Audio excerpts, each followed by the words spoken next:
Bonjour à toutes, bonjour à tous. J'espère que vous allez bien. Je vous souhaite la bienvenue à la raffinerie de la Véra. Nous sommes ici dans le sud de la France, sur la commune de Martigues, où ce site industriel de raffinage de pétrole brut est installé depuis 90 ans. Ici, on transforme le pétrole brut en une multitude de produits raffinés. Mais la raffinerie, ce n'est pas seulement une histoire d'équipement, de pipeline, de vannes, de bacs. C'est aussi et surtout une histoire d'hommes et de femmes qui sont tous experts dans leur métier. Alors je vous propose de partir à la découverte des différents services qui assurent quotidiennement la bonne marche des opérations de raffinage et à la découverte de celles et ceux qui assurent la pérennité de la raffinerie. Allez, c'est parti, suivez-moi.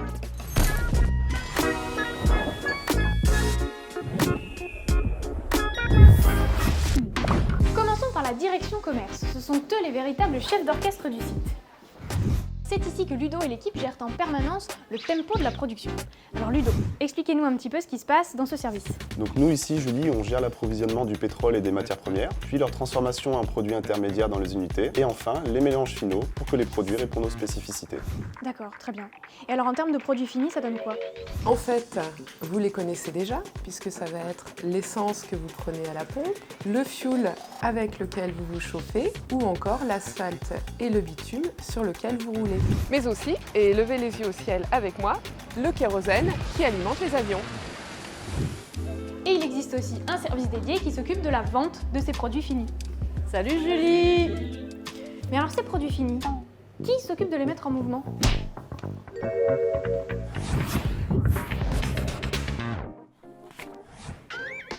Bonjour Fred. Bonjour. Alors, le stockage et la circulation des produits, ça se passe ici, à la logistique. Exactement Julie. Ici, c'est le paradis des tuyauteries avec des pipelines, des vannes, des pompes et plus de 200 réservoirs de stockage. Ah, c'est vraiment une tuyauterie géante qui est pilotée 24 heures sur 24 par la salle de contrôle. C'est ça. En fait, la logistique s'occupe de la circulation des produits et notamment entre les unités de production. Alors Jérôme, l'expédition, ça se passe comment? Est-ce que c'est uniquement par camion?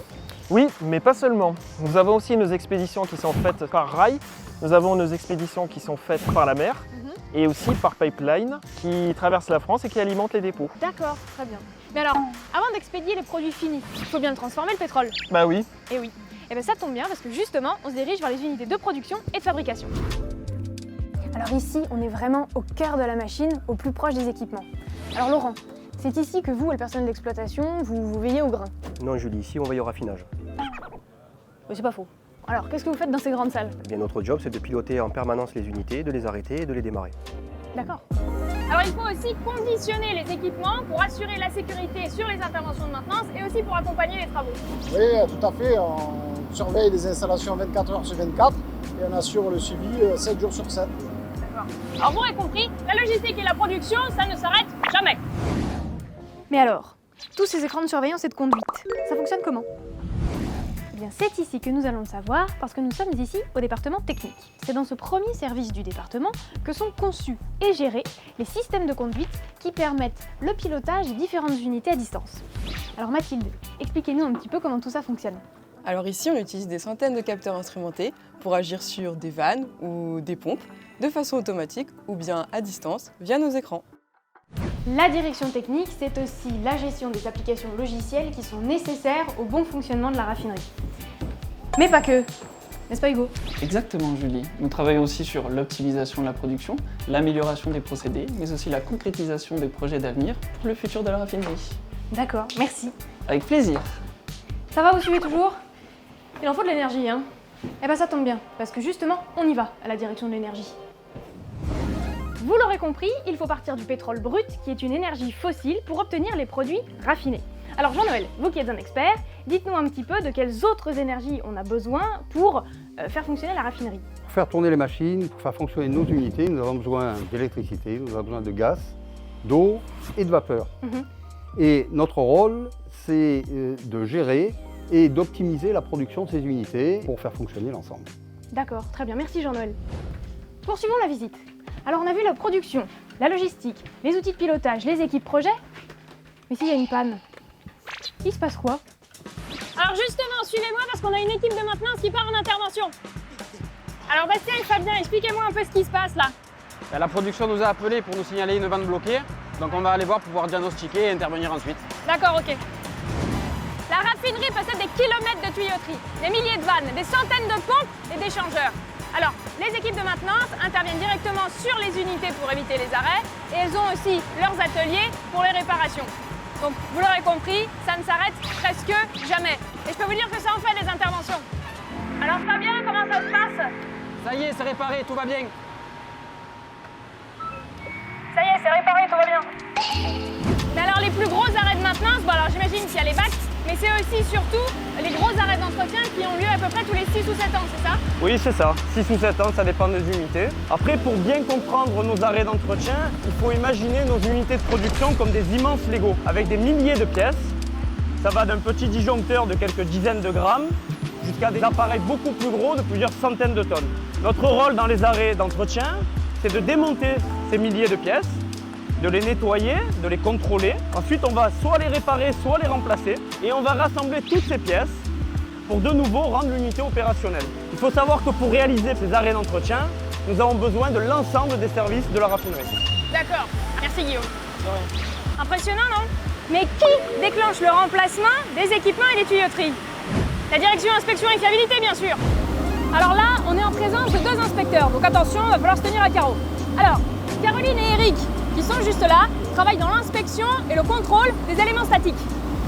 Alors le service inspection déclenche les remplacements, donc ici vous vous occupez au final de la fiabilité à long terme. Absolument. Et dans le département, les services techniques en fait sont là pour épauler la production, la maintenance, les projets, pour une meilleure sécurité des procédés. D'accord. Merci Julien. Merci de rien. Eh ben, je sais pas vous, mais moi ça me rassure de savoir que les équipes veillent 24 heures sur 24 au bon fonctionnement de la raffinerie. Parce que la sécurité, c'est important, évidemment. Et la sûreté aussi. Je suis pas mauvaise moi pour les transitions. Alors nous voici à la direction de la sûreté. Bonjour Walter. Bonjour Julie, bienvenue. Comme vous pouvez le constater, c'est un site sensible, donc très sécurisé pour le bien de nos employés en particulier. Oui, j'ai remarqué, il faut vraiment montrer patte blanche avant de pénétrer sur les différentes zones du site. C'est ici, à la DCIS, la Direction Compléance et Certification Intervention Santé Sûreté, que l'on s'occupe de tout ça. Et bien entendu, il y a aussi les équipes d'intervention et les équipes médicales qui s'occupent de la protection des biens, des personnes et d'organiser les actions de prévention. Mais alors comment fait-on pour éviter les incidents et les accidents sur un site aussi grand? Alors justement, pour tout cela, il y a l'équipe HSE qui est spécialement dédiée à la protection des personnes et de l'environnement. Tu l'as certainement compris, ici nous sommes sur un site Seveso. Aussi, nous veillons attentivement à notre impact sur l'environnement, à nos rejets dans l'eau, dans l'air et le sol. D'accord. Et donc Lionel, pour la protection des personnes, ça se passe comment? Alors, le service prévention des risques professionnels élabore les règles de sécurité. Et ces règles sont utilisées par les différents acteurs qui analysent les risques d'une opération bien en amont et en assurent la coordination et le contrôle sur le terrain. D'accord. Merci Sania et Lionel.